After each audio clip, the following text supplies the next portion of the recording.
Hello students, ये class 12th economics 2025 CBSE board का question paper है। और क्वेश्चन पेपर कोड आप यहाँ सभी यहाँ अपनी स्क्रीन पे देख सकते हैं। इस वीडियो में हम आपको इसका आंसर बताने वाले हैं, तो आप सभी जल्दी जल्दी अपने आंसर्स मैच कर लीजिए।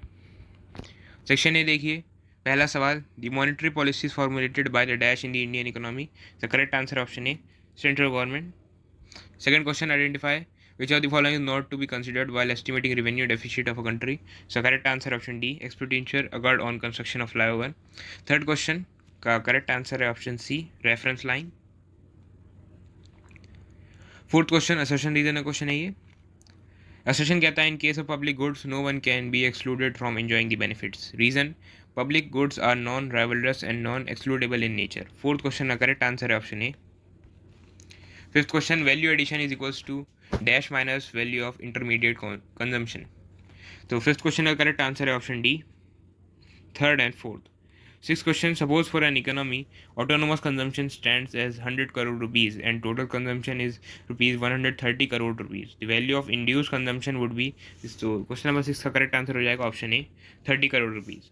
Seventh question, as the banker to the bank Reserve Bank of India performs all functions except. तो इसका correct answer option A, purchase and sale of securities on behalf of general public. Question number 8, assertion reason का question है ये। Assertion कहता है the value of marginal prosperity to save is 0.5, marginal prosperity to consume will be equal to marginal prosperity to save.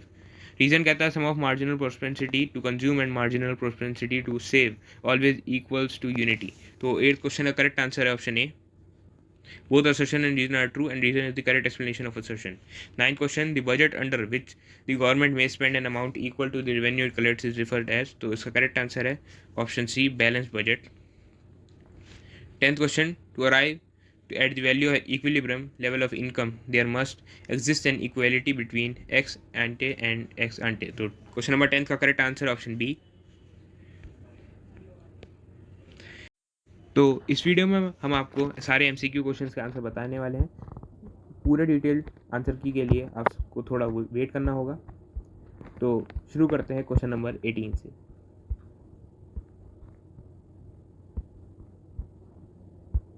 Section B देखिए, पहला सवाल question number 18, of agriculture refers to production of crops for sale in the open market rather than for self consumption purpose.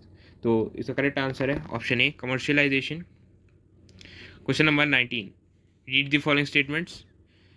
तो question number 19 का correct answer option C, both statement 1 and 2 are true. Question number 20, identify the options that emphasise the role of information and technology. तो इसका correct answer है option D, first, second and third. Question number 21, assertion reason का question है ये। Assertion कहता है under the land reforms Indian government fix the minimum land size which would be owned by an individual. Reason कहता है the purpose of land ceiling act was to avoid the concentration of land ownership in a few hands. तो question number 21 का correct answer option D, assertion is false but reason is true. Question number 22, dash are the people who operate their own farms enterprises। तो इसका correct answer option D, self employed people. Question number 23, agriculture marketing is a process that involve the dash of agriculture commodities. तो इसका correct answer है option D, second, third and fourth.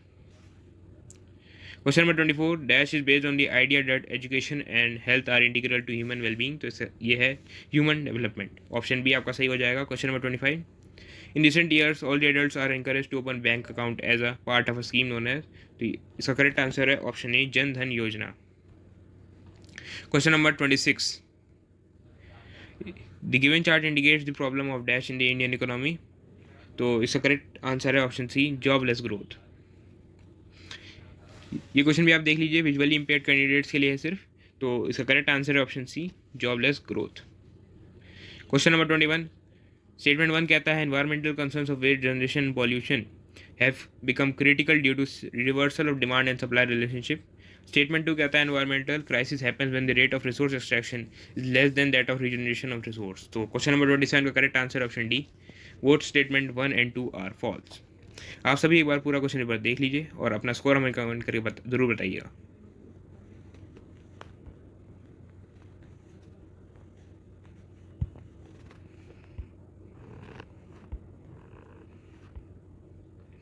तो ये था आपका आज का question paper. Thank you for watching once more.